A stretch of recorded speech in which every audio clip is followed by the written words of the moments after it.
How can God's approach to anger help us to respond and not react at home? Hello, Malcolm here with one of these mini videos based on our recent module, the Family Life module for AIM UK and Ireland. I have a thought for you today. I wonder, do you think, can anger be redeemed? See, I like to think of myself as a mild-mannered kind of guy, but I have let anger get the better of me far too often. When my children were very small, we borrowed a video camera. Do you remember back in the day, those huge things with a massive VHS video as part of the machine? Well, we had one of those and we took some video of my small children. It was great fun. And at one point in one of these videos, you can see that my wife is operating the camera, pointing at me as I play with one of our children. At that point, she's having a little difficulty with operating the thing with the controls. And this is all on tape, which is highly embarrassing. And I look up at her to give her instructions with what I can only describe as a sneer on my face. I was angry that she didn't know how to use something that she'd never even held before, let alone operated before. I mean, video cameras in those days were rare, expensive. It's not the sort of thing that we would know how to use. I'm very embarrassed about that. If human anger, like mine that day, is so often inappropriately expressed, how can we make sense of God's anger when we read about his anger in the New Testament and in the Old?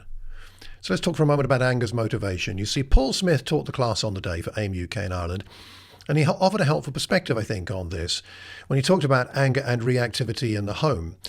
And he shared a quote from a chap called Heschel that sheds light on this. Let me give it to you. See what you think of this. The prophets never portray God's anger as something that cannot be accounted for, unpredictable, irrational.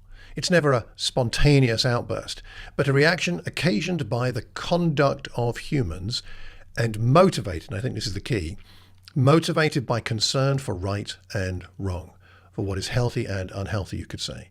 You see, anger has proportionality when it's with God, when God's anger comes out. It's not reckless or uncontrollable. It's measured, it's purposeful, it's motivated by a concern for justice and righteousness and the health of our relationships with one another and with him.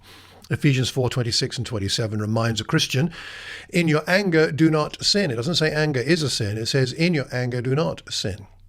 Anger itself appears not to be the problem as such. It's how we handle it. And when we allow anger to become impulsive or reactive, especially in the home, it opens the door for harm and division. So what do we do with this?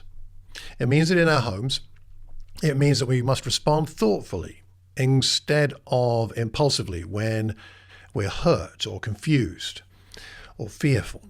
It's about praying to asking God to help us to be wise, to recognize our emotions when they come out, and then ask ourselves, what's truly at the heart of our anger? Is it motivated by a genuine concern for what's right? Or is it a knee-jerk reaction to something that inconvenienced or frustrated us, like me that day with my wife and our children and that video camera?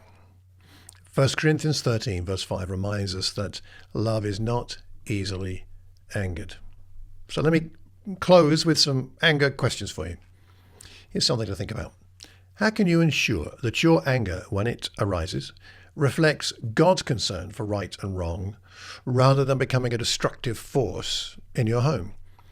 How might our families change if we took a step back before reacting, seeking to align our emotions with God's example of righteous anger?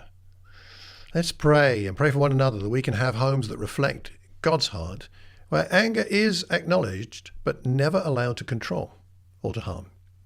Well, that'll do for today, but I'd like to know your thoughts. So please post those here wherever you see this video, or you can email me, courses@aimukandIreland.com. If, by the way, you find this video helpful or interesting, please take a moment to hit the subscribe button, the like button, notification button, pass it on to somebody you think might benefit from it. And I look forward to seeing you in the next one. Between now and then, remember always to aim high. Take care and God bless.